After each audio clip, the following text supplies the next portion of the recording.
Franchement, les gars, j'ai jamais voulu me montrer en train de pleurer sur mes réseaux. Jamais, parce que je suis quelqu'un qui, dans mon éducation, il faut surtout pas se montrer faible. Il faut toujours avancer la tête haute. Il faut être honteux, en fait, de se montrer faible. Et c'est le cas, j'en ai honte. Mais aujourd'hui, j'aimerais prendre la parole sur un thème qui, je pense, n'est pas assez abordé dans notre société, qui est le harcèlement au travail et le licenciement. J'ai été licenciée il y a 1 an, sans aucune faute grave, sans aucun motif. J'ai contesté cette décision en première instance. C'est passé, on m'a dit que j'avais raison. Enfin voilà, on m'a donné raison. Et malgré ça, je dois continuer à me battre pour prouver quelque chose. Ça m'a coûté des frais d'avocat que j'arrive même pas à payer. Et je trouve ça regrettable en fait qu'on n'ait pas plus d'aide. Je suis passée par toutes les possibilités que m'ont donné la société, c'est-à-dire médecine du travail, etc., syndicat. Je suis passée par tout. Et quand bien même je me retrouve dans cette situation qui est terriblement difficile émotionnellement, j'ai l'impression d'être seule en fait. Et j'ai l'impression qu'on n'est pas assez aidé. Et je trouve que c'est pas normal. Comment on peut se faire licencier pour une faute grave sans avoir fait de faute grave? La ville de Colombes, j'aimerais bien savoir, s'il vous plaît. Comment sur une lettre de licenciement, on peut mettre des choses que moi j'ai pas fait? Des choses dont j'ai rien à voir et j'ai toutes les preuves écrites. Hein.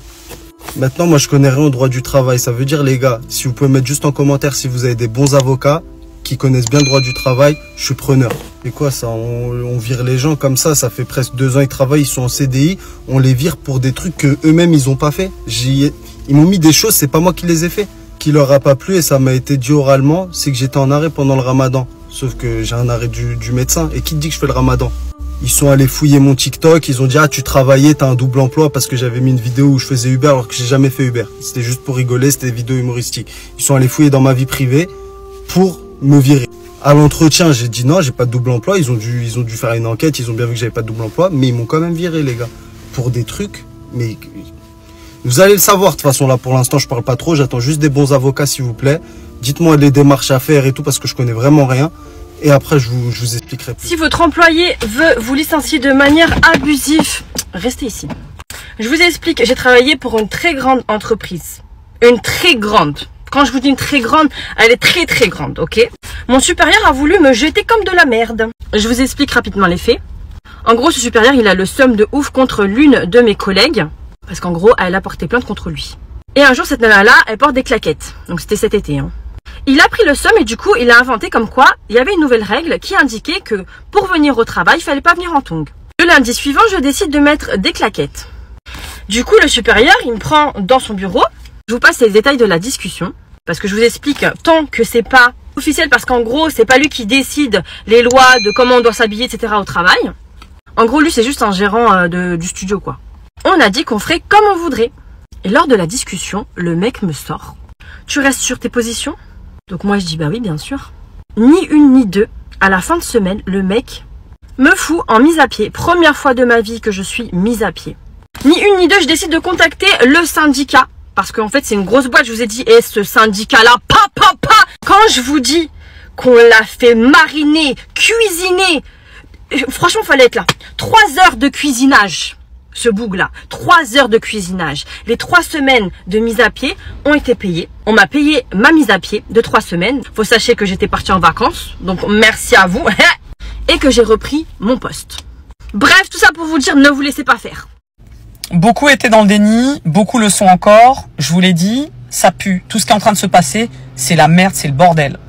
Ce qu'il faut que vous compreniez, c'est que si de grosses boîtes comme Thales, 1000 postes en moins, Auchan, 2400 postes en moins.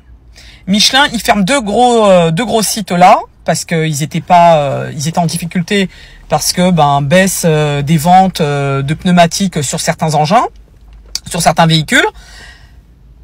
C'est à peu près, je crois, 1800 postes en moins. Et ça va continuer.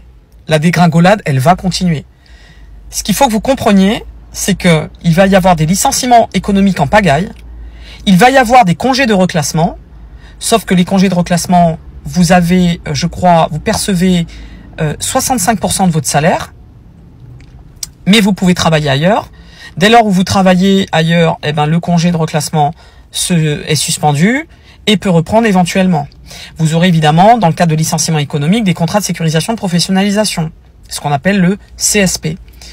Il y aura plein de plans de sauvegarde, il y aura des redressements judiciaires, il y aura des liquidations judiciaires.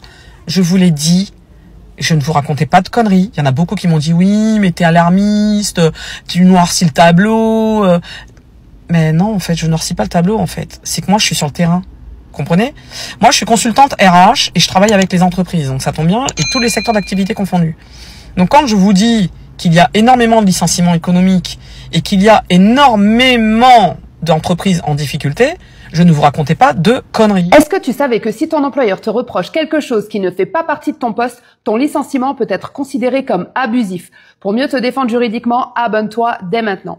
Parce que dans énormément de cas, l'erreur vient directement de la lettre de licenciement. L'employeur va t'accuser de ne pas avoir fait une tâche ou d'avoir mal fait un travail alors que ce n'était même pas dans ta fiche de poste. Et là, c'est très simple. Le licenciement devient sans cause réelle et sérieuse. Pourquoi? Parce que le salarié n'est tenu que d'exécuter les missions prévues dans son contrat de travail. Rien de plus, rien de moins. Je te donne un exemple concret. Tu es vendeur et ton patron te reproche de ne pas avoir géré les réseaux sociaux ou la communication. Sauf que ça, c'est pas ton rôle, c'est celui du marketing ou du responsable commercial. Et dans ce cas, ton licenciement peut être annulé et ton employeur condamné à te verser des dommages et intérêts. Et ce n'est pas moi qui le dis, c'est le Code du travail et la jurisprudence constante de la Cour de cassation.